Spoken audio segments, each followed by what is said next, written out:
Assalamualaikum warahmatullahi wabarakatuh. Hari ini kita akan belajar tentang penjumlahan dan pengurangan vektor.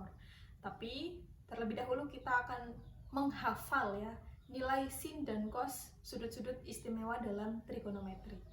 Nah, untuk menghafalnya itu kalau misalnya teman-teman dulu pernah ya menghafal menggunakan tabel atau menggunakan telapak tangan, itu boleh. Hari ini kita akan belajar, kalau saya sebut ini cara lingkaran ya, cara yang paling saya suka. Terlebih dahulu kita membuat sumbu kartesiannya, sumbu Y dan sumbu X ya. Ini sumbu Y yang vertikal, yang horizontal ini sumbu X. Nah, sudut istimewanya itu ada 0, 90, kemudian 90 ini tarik garis tengah, ini jadi 45 sudutnya. Kemudian masing-masing bagi 2 juga, tapi lebih dekat ke 45-nya. Jadi di sini ada sudut 30, di sini sudut 60.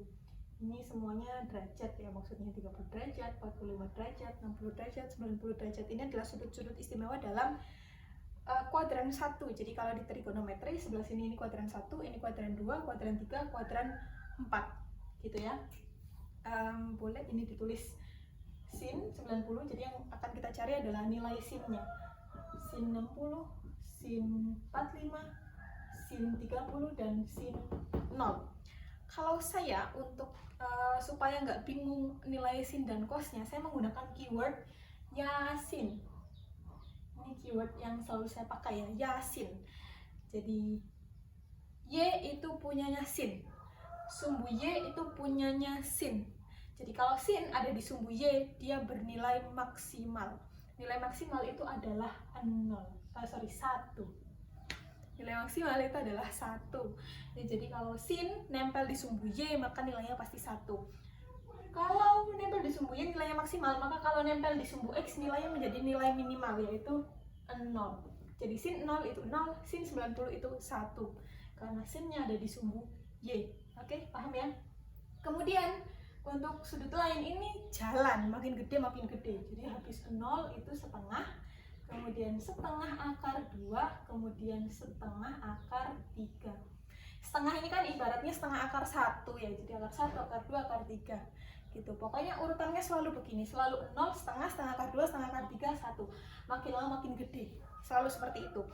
Nah, untuk menentukan sudut-sudut di kuadran 2 ini berapa aja? Biasanya kalau ngafal tuh gampang lupa. Jadi kalau saya lebih suka menghafal intervalnya. Jadi teman-teman bisa lihat di sini antara 0 sampai 30 ini intervalnya adalah 30 derajat. Kemudian dari 30 ke 45 ini intervalnya adalah 15 derajat. Kemudian dari 45 ke 60 ini intervalnya adalah 15 derajat. Dari 60 ke 90 intervalnya adalah 30 derajat. Ya, jadi intervalnya itu 30, 15, 15, 30. Di sebelah sini intervalnya nanti sama, jadi kita cukup hafalin intervalnya aja. Sudut di sini ini adalah 180 ya, kalau ini udah umum ya. Kemudian kita bagi 2, bagi lagi, tapi lebih dekat ke garis tengahnya. Jadi nanti intervalnya di sini adalah 30, di sini 15, 15, 30. Jadi habis 90 ditambah 30 itu 120 ya. Sini 120, 120 tambah 15 itu 135. Kemudian 135 tambah 15 itu 150 sin. Gitu ya. Untuk nilainya sama seperti tadi, yang nempel di sumbu X nilainya minimum 0. Dari 0 jalan ke 1 makin lama makin gede. Setengah, setengah akar 2, setengah akar 3. Gitu ya. Gampang. Nah, untuk di kuadran 3 dan 4 juga jarang keluar. Jadi yang kuadran 2, 3, dan 4 ini jarang sih ditanyakan, tapi ada. Dan untuk kalau misalnya cuma hafal kuadran 1 pakai cara ini, jadi otomatis hafal semua nilai sudut istimewa di kuadran 2, 3, dan 4. Nah, saya suka cara ini. Untuk kuadran 3 coba kita kerjain ya, bagi 2, masing-masingnya bagi 2. Intervalnya 30, 15, 15, 30. Langsung aja. 180 tambah 30 sin 210. 210 tambah 15 sin 225. 225 tambah 15 sin 240. 240 tambah 30 jadi sin 270. Nilainya sekarang setelah 0 dia jadi setengah akar 2, setengah akar 3, dan 1. Tapi perlu diperhatikan teman-teman, sin itu kan punyanya sumbu Y. Sumbu Y itu kalau di atas ya nilainya positif, kalau dia di bawah sumbu X nilainya negatif. Sama nilai sin di sini mengikuti sumbu Y. Jadi di sini nilainya bukan setengah tapi min setengah. Untuk sin 210 karena dia ada di bawah sumbu X, nilainya menjadi sin setengah. Yang ini juga sama, nilainya jadi min setengah akar 2.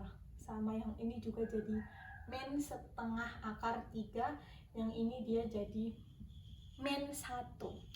Kan sin itu mengikuti sumbu Y karena dia punya sumbu Y. Jadi keyword sin ini tadi satu fungsinya untuk ingat-ingat kalau di sumbu Y sin nilainya maksimal. Yang kedua untuk ingat-ingat tandanya plus atau minusnya dari nilai sin sudut tersebut itu mengikuti aturan di sumbu Y. Jadi kalau di atas positif, kalau di bawah negatif. Gampang ya. Kemudian yang di kuadran 4 kita coba terakhir. Bagi 2, masing-masingnya bagi 2. Di sini intervalnya sama ya, 30, 15, 15, 30. 270 tambah 30 dia jadinya sin 300. 300 tambah 15 jadinya sin 315. 315 tambah 15 lagi jadinya sin 330 ya. Maka sin 0 ini sudut di sini ini kan kalau jadi start dia nilainya 0, kalau jadi finish dia akan nilainya jadi 360 ya. Posisinya sama ya. Jadi sudut 0 dan sudut 360 itu ya di sini posisinya. Tergantung dia jadi start atau jadi finishnya. Jadi nilainya nanti sama. Untuk sin 300, nah ini tinggal jalan aja ya dari 0 ke 1. Jadi ini 0 karena di posisi yang sama. Yang ini habis 0 itu setengah, habis itu setengah akar 2, setengah akar 3. Jangan lupa mereka di bawah semuanya.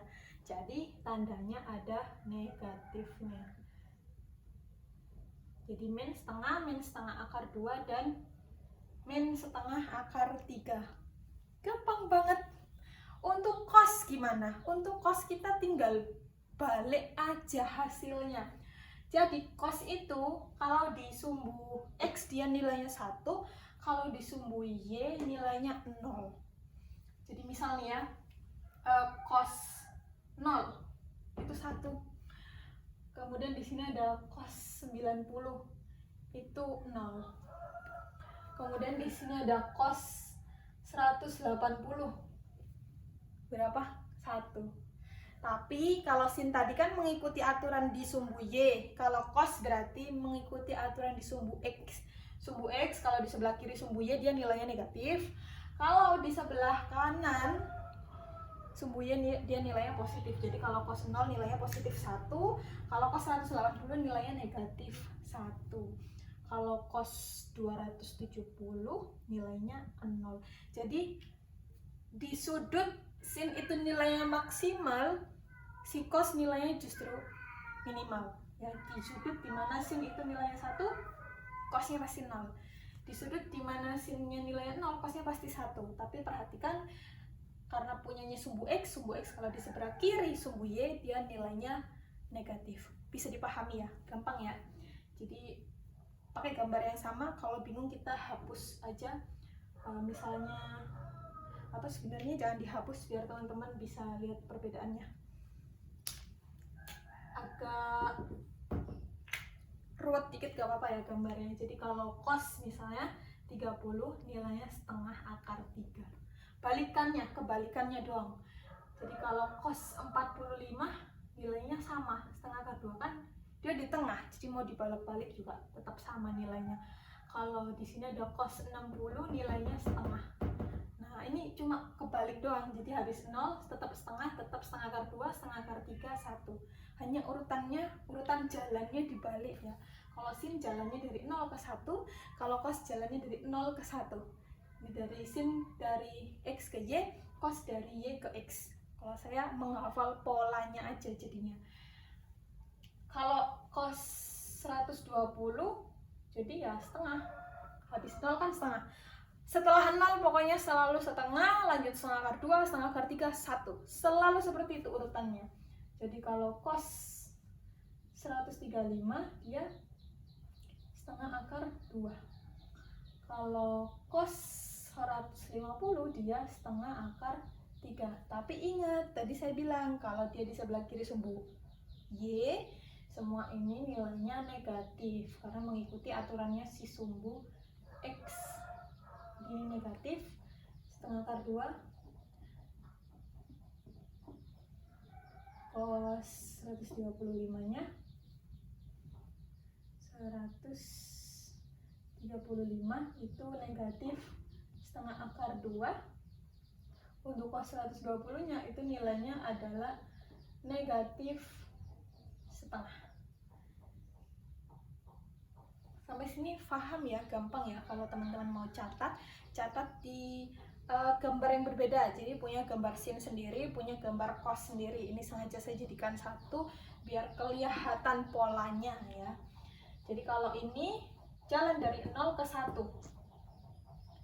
Dari 0 ke 1 berarti kalau cos 240 dia nilainya setengah. Habis 0 selalu setengah ya. Cos 225 nilainya jadi setengah akar 2. Cos 210 nilainya jadi setengah akar 3. Nilainya semua yang di sebelah sini min. Kalau tadi sin dia min karena dia di bawah. Kalau cos ya dia min karena dia di kiri. Gitu ya. Urut sekarang dari sini cos 0 ke cos 1. Cos 270 itu 0, jadi cos 0-nya 1, dari sini ke sini jalan. Jadi nanti cos 300 nilainya pasti setengah, cos 315 nilainya pasti setengah akar 2, cos 330 nilainya pasti setengah akar 3. Nah, jadi kelihatan polanya ya. Cuman bolak-baliknya aja. Untuk setiap setengah akar 2 nilainya selalu sama, tinggal mana yang min, mana yang plus. Untuk dimana sin itu hasilnya setengah akar 3, cosnya pasti setengah. Dimana sinnya setengah, cosnya pasti setengah akar 3. Kebalikannya. Cara ini cara yang paling saya suka karena satu paling lengkap, dua polanya terlihat jelas sehingga menghafalnya itu gampang. Nggak perlu dihafal sih, tinggal dipahami polanya, nanti disuruh gambar ulang pasti gampang. Jadi teman-teman silahkan digambar di bukunya, tapi menggunakan dua gambar yang berbeda. Jadi satunya gambar sin, satunya gambar cos, supaya nggak bingung karena ruwet seperti ini ya. Itu untuk menghafal nilai sin dan cos sudut istimewa di trigonometri. Kita akan lanjut untuk menerapkan sudut-sudut istimewa ini ke dalam soal penjumlahan dan pengurangan vektor di video berikutnya. Semoga bermanfaat. Assalamualaikum warahmatullahi wabarakatuh.